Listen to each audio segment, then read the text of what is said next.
Nachos, the story behind the world's favorite snack. Written by Sandra Nickel and illustrated by Oliver Dominguez. This is a book about a real person.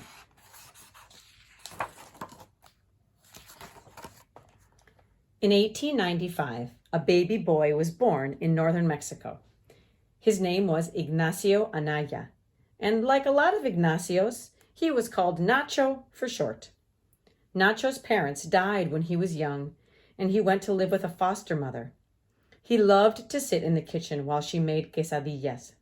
She warmed corn tortillas, folded cheese inside, and toasted them until they were golden on the outside and melted on the inside.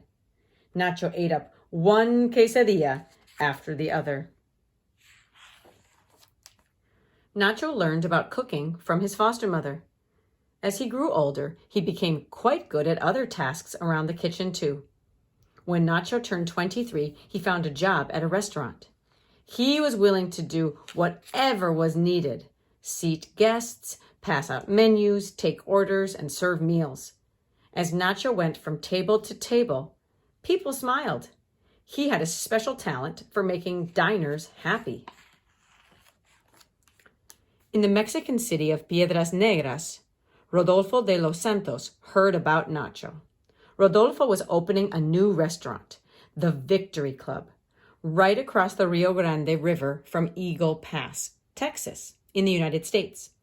The Club Victoria, as the restaurant was called in Spanish, had its own orchestra, a moonlight patio for dancing, and 4 different menus featuring everything from steaks to seafood to Mexican specialties. Rodolfo wanted the best music, the best food, and the best people.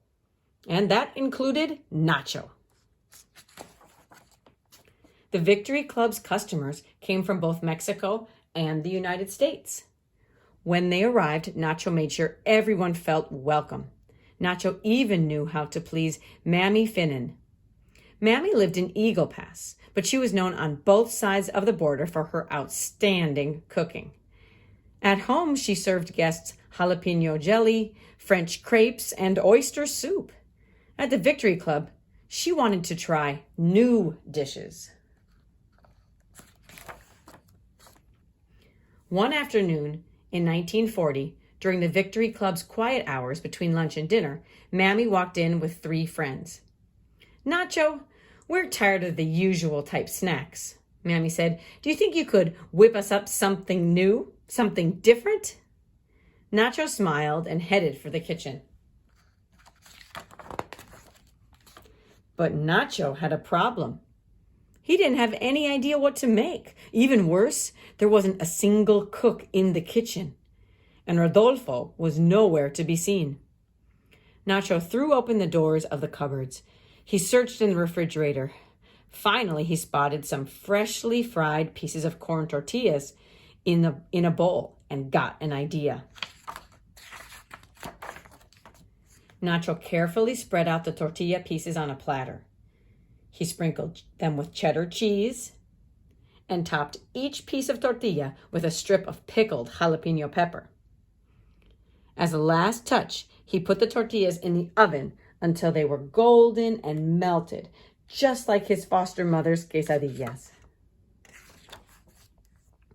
Nacho rushed the hot platter out of the kitchen and placed it on the table. Mammy picked up a tortilla and took a bite.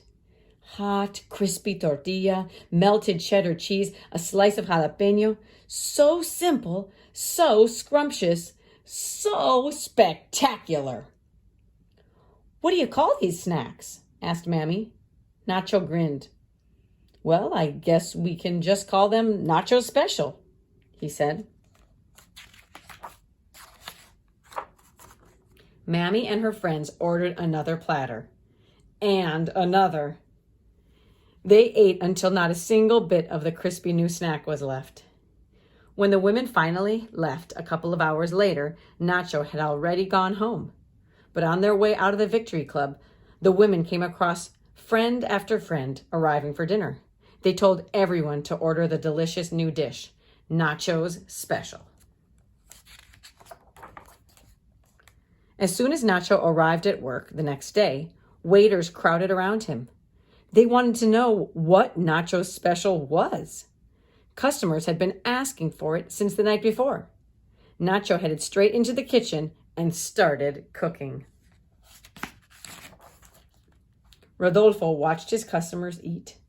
Nacho made people smile when he served them as a waiter, but their smiles were even bigger when they ate Nacho's cooking. Rodolfo promoted Nacho to executive chef and put him in charge of making diners happy. He also added Nacho's new dish to every Victory Club menu.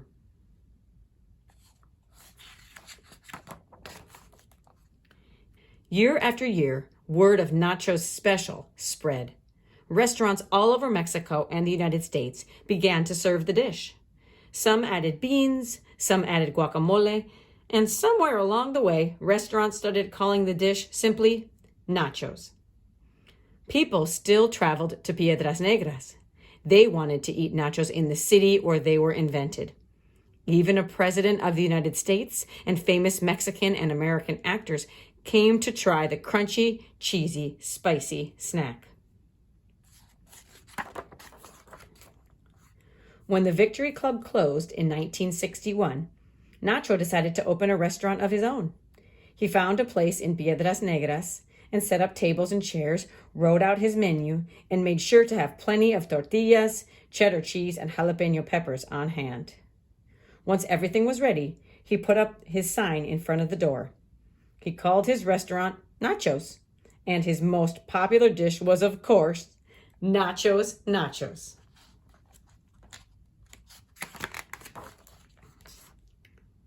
And there's a picture of him. Like I said, he was a real person. And this is a recipe for how to make original nachos, just like he used to make.